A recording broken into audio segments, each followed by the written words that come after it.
بسم اللہ الرحمن الرحیم۔ قبلے کی تبدیلی۔ تحویل قبلے کا حکم رجب یا شعبان 2 ہجری میں نازل ہوا۔ نبی صلی اللہ علیہ وآلہ وسلم بشر بن برا بن معرور کے ہاں دعوت پر گئے ہوئے تھے۔ وہاں ظہر کا وقت ہو گیا اور لوگوں کو نماز پڑھانے کھڑے ہوئے۔ 2 رکعتیں پڑھا چکے تھے کہ تیسری رکعت میں یکایک وحی کے ذریعے سے تحویل قبلے کا حکم نازل ہوا، اور اسی وقت آپ اور آپ کے اقتداء میں تمام لوگ بیت المقدس سے کعبے کے رخ پھر گئے۔ اس کے بعد مدینہ اور اطراف مدینہ میں اس کی عام منادی کی گئی۔ برا بن عازب رضی اللہ تعالیٰ عنہ کہتے ہیں کہ ایک جگہ منادی کی آواز اس حالت میں پہنچی کہ لوگ رکوع میں تھے۔ حکم سنتے ہی سب کے سب اسی حالت میں کعبے کی طرف مڑ گئے۔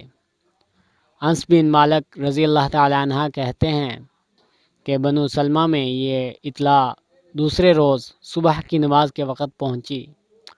لوگ 1 رکعت پڑھ چکے تھے کہ ان کے کانوں میں آواز پڑی، خبردار رہو، قبلہ بدل کے کعبے کی طرف کر دیا گیا ہے۔ یہ سنتے ہی پوری جماعت نے اپنا رخ بدل لیا۔ خیال رہے کہ بیت المقدس مدینے کے شمال میں ہے جبکہ کعبہ جنوب میں ہے، لہٰذا قبلہ تبدیل کرنے میں رسول اللہ صلی اللہ علیہ وآلہ وسلم کو چل کر مقتدیوں کے پیچھے آنا پڑا ہوگا، اور مقتدیوں کو بھی صرف رخ ہی نہ بدلنا پڑا ہوگا بلکہ کچھ نہ کچھ انہیں بھی چل کر اپنی صفیں درست کرنی پڑی ہوں گی۔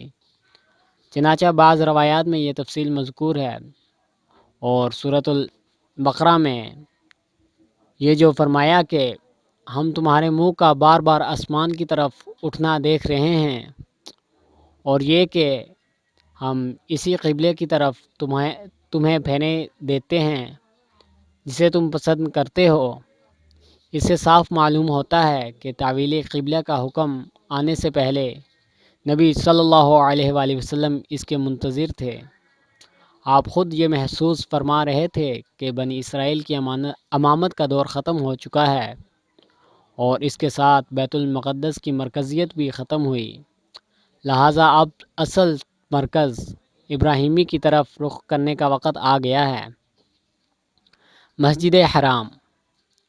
مسجد حرام کے معنی ہیں حرمت اور عزت والی مسجد۔ اس سے مراد وہ عبادت گاہ ہے جس کی وسط میں خانہ کعبہ واقع ہے۔ مسجد قبلتین۔ اسے مسجد بنی سلمہ بھی کہا جاتا ہے کیونکہ یہ بنو سلمہ کے محلے میں واقع ہے۔ اس مسجد کو مسجد قبلتین اس لیے کہا جاتا ہے کہ اس میں ایک نماز 2 قبلوں کی طرف منہ کر کے پڑھی گئی تھی، کچھ نماز بیت المقدس کی طرف اور کچھ بیت اللہ کی طرف۔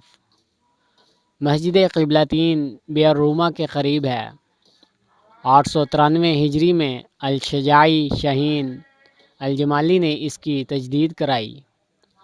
مسجد کا داخلی حصہ قبہ دار ہے جبکہ خارجی حصے کی محراب شمال کی طرف ہے۔